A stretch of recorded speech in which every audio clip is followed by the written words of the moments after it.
আসসালামু আলাইকুম বন্ধুরা, চলে আসলাম সোহান বাইক আরেকটি নতুন ভিডিওতে। যে দেখতে পাচ্ছেন একটি হাউজে গাড়ি পিকআপ ভ্যানে উঠিয়ে নিয়ে যাওয়া হচ্ছে, আর এই বাইকটি যিনি নিয়ে নিলেন তার সাথে একটু কথা বলি। আসসালামু আলাইকুম ভাই। ওয়ালাইকুম আসসালাম ভাই। ভাইয়া ভালো আছেন? জি আলহামদুলিল্লাহ। ভাইয়ার নাম কি ভাইয়া? আমার নাম মারুফুল ইসলাম মহসিন। মারুফুল ইসলাম মহসিন ভাই। মহসিন ভাই কোথা থেকে আসছেন? আমি নারায়ণগঞ্জ থেকে আসছি। নারায়ণগঞ্জ থেকে আসছেন। তো সোহান বাইকসে কিভাবে আসলেন? সোয়ান বাইকসে আগে থেকে পরিচিত। আচ্ছা আচ্ছা অন্য জায়গা থেকে গাড়ি কেনার পর সোয়ান বাইকেও দুই একটা গাড়ি আমি বিক্রি করছি। আচ্ছা আচ্ছা তো গাড়িটারি লাগলে সোয়ান বাইক কাছে আসি।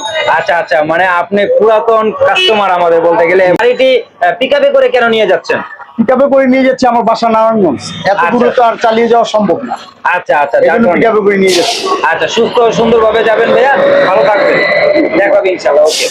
তো মহসিন ভাই চলে আসছেন নারায়ণগঞ্জ থেকে, আর নারায়ণগঞ্জ থেকে সরাসরি চলে আসে আমাদের সোহান বাইকসে। যেহেতু সোহান বাইকসে উনি আগেও অনেকবার লেনদেন করেছে, সেই সুবাদে তার পছন্দের